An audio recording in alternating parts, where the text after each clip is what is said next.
نيجي لأهم حاجة في الموضوع كله وهي تسوية. في البداية هنحط الحلة على نار عالية لمدة تلت ساعة فقط، بعدين بنهدي النار زي الشمعة. من بعد ساعتين بيكون المحشي استوى، بس عشان يطلع دايب فأنا سبته لمدة 3 ساعات. ايه يا جماعه، في ايه؟ كل ده هجوم؟ كل ده عشان قلت لكم محشي ورق العنب سويته في 3 ساعات؟ طب ما هو محشي ورق العنب الصح بيستوي في 3 ساعات. اما هتعملوا ايه بقى لما تعرفوا ان انا بقيته ليله وكلنا تاني يوم؟ اللي يقول لي هنسافر من القاهره لاسكندريه على ما المحشي بتاعك يستوي، واللي يقول لي هنروح نجيب محشي ورق العنب من الكوافير امتى؟ مش كده بالراحه عليا شويشه. يعني فيديو صورته في 5 ايام ومنتجته في 10 ايام ونزلته لكم في 10 دقايق وفي كل التفاصيل والمقادير الدقيقه، وفي الاخر تهاجموني وتقولوا ان انا بقول كلام غير المألوف علشان يجيلي مشاهدات ويبقى عندي ريتش. اولا لو انا احب فيديو يجيلي عليه مشاهدات فده يجيلي على فيديو ناجح او وصفه نجحت مع الناس، مش على فيديو بستفز بيه الناس واقول وصفه غلط علشان خاطر مشاهدات. انا بنزل محتوى طبخ بقالي 6 سنين، عمري ما فكرت في ده. طب شوفوا معايا كده الفيديوهات دي. بناخد الحله نرفعها على نار عاليه لمده ربع ساعه، يبدا يغلي كده، وبعد كده بنهدي النار على اهدى حاجه. اهدى عين موجوده عندكم على البوتاجاز حطوا عليها الحله دي وسيبوها مده ما تقلش عن 3 ساعات، وممكن توصل ل4 ساعات حسب ما انتوا عايزين قد ايه بيكون دايب وبيدوب كده وطري في البق. على قد ما بيكون دايب جدا على قد ما بتلاقوا الرز من جوه مفلفل ومش معجن. دي صولة الشافعي بتقول تسوية ورق العنب من 3 ل4 ساعات.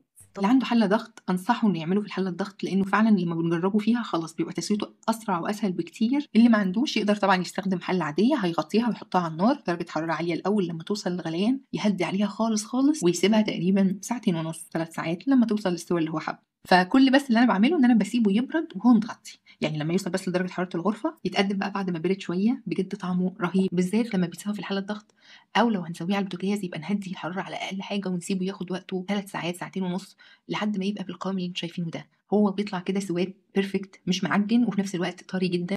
ودي اي حبيب غنية عن التعريف. ورق العنب يحب النار، يعني قعدوه ساعة ونص ساعتين عشان يطلع مهري ولذيذ، يطلع لكم بالشكل اللي انتوا شايفين. دي رح احط بكعب الطنجرة ورق مشان اتأكد انه مشي حيلزق عندي تحت. حطيت لي 25 دقيقة. معقولة ب 25 دقيقة بتنطبخ؟ حبيبتي حط فوقها صحن تقيل عشان ما يفلش عندي الورق ابدا. هيدي بتاخد معي على النار تقريبا في ساعتين، وبعد كده نقوم واخدينها على نار عاليه لمده 10 دقائق واوطي عليها اهدى حاجه عندي على النار. لو هتقعد ساعتين 2 تبقى على شمعه، عشان المحشي ورق العنب ده قصه تانية.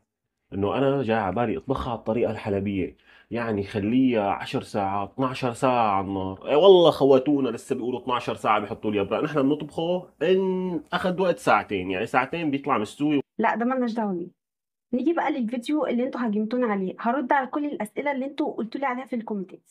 نيجي لاول كومنت وهو بتقولوا ان محشي ورق العنب بيستوي في ساعه الا ربع. انا معاكم تمام، المحشي بيستوي في ساعه الا ربع بيبقى كويس وكل حاجه، بس عمره ما هيديكوا النتيجه زي اللي بيستوي في 3 ساعات على نار هاديه. لو خدت بالكم في المقدمه بتاعه الفيديو قلت لكم اللي عايز يعمله الحد بيحبه، والحد اللي بنحبه ده مش هنعمله اي حاجه، هنعمله حاجه معموله صح مستويه على الهادي. وتقولي لي كمان محشي ورق العنب 3 ساعات على النار، ده المحشي يعجن في بعضه. مفيش الكلام ده. المحشي يعجن في حالتين. اول حاجه ان احنا نكون مزودين مقدار الشوربه عن اللي المحشي محتاجه، وانا قايله لكم في الفيديو المقدار اللي تسقوا بيه المحشي. الحاجه التانية بقى اللي تخلي المحشي يعجن معاكم هو انكم تقفلوا عليه من قبل ما يتشرب الشوربه وتسيبوه متغطي، ده كده الشوربه هتعجن المحشي ببعضه. لو ما شربش الشوربه او اتطفى عليه وسبتوه المحشي هيعجن. ساعة الا ربع المحشي فعلا بيستوي، بس عمره ما هيبقى نفس طعم المحشي اللي مستوي على الهادي 3 ساعات. الهادي اللي على 3 ساعات ده بيبقى زبدة كده، حاجة تانية. نيجي بقى للناس اللي بتقولي انت كبرتي الموضوع، ورق من فوق وورق من تحت وبطاطس وطماطم، ليه كل ده على سطرين 3 محشي؟ اول حاجة السطرين 3 محشي دول نص كيلو، نص كيلو بياخدوا كيلو رز. بالنسبة للورق اللي فوق والورق اللي تحت، اول حاجه الورق اللي تحت ده عشان المحشي ما يبقاش متعرض مباشره للحراره، والورق اللي فوق عشان يمنع المحشي يتاكسد من الهواء. والورق ده انا ما بهدروش، ده بيبقى فيه كام ورقه كده في الورق بيبقوا مش حلوين، احطهم على جنب، بعملهم في ارضيه الحله واغطي بيهم الوش من فوق. لو انتوا بقى جايبين ورق عنب فريش ممكن تاخدوا العروق بتاعته وتفرشوها من تحت ومن فوق وفي الاخر تشيلوها، مفيش مشكله. لكن هو مش اجباري ان انتوا تحطوا ورق من فوق ورق من تحت. انا دول كام ورق كده لو خدتوا بالكم ان هم مش حلوين فرشهم في ارضيه الحله وحطيتهم على الوش عشان المحشي ما يأكسدش من الهواء. وبالنسبه للخضار، انا عن نفسي بحب اكل الخضار ده، واللي بيقول لي البطاطس مش حلوه مع ورق العنب جربوها بطريقتي هتغيروا رايكم.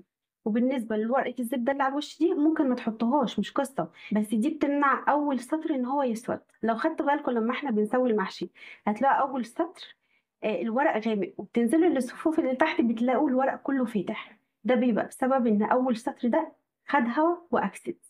محشي الكرنب حلاوته ان هو يتاكل وهو لسه نازل من على النار.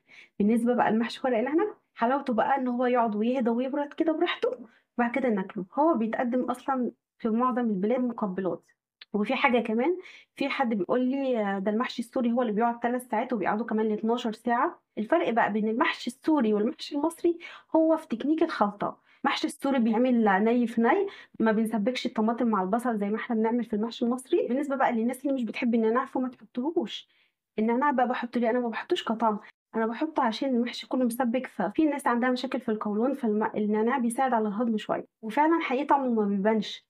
بالنسبه بقى لموضوع الثوم في المحشي ده انا ما بحبوش ابدا. تقدروا تحطوه لو انتوا بتحبوا طعم الثوم، بس انا بحس ان الثوم بيغير طعم الخلطه، وفي الاول وفي الاخر هي بتبقى اذواق. كده انا طلعت رديت على كل كومنتاتكم السلبيه، وميرسي جدا لكل حد كتب لي كلمه حلوه وشجعني بيها.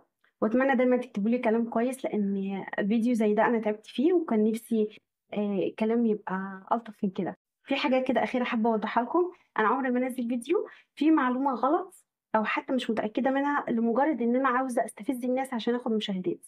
الطبخ والتصوير ده هوايه بالنسبه لي، وانا بمارس الهوايه دي. عمل مشاهدات عمل ما عملش مش فارق معايا، انا كل الحكايه ان انا بمارس هوايه بحبها.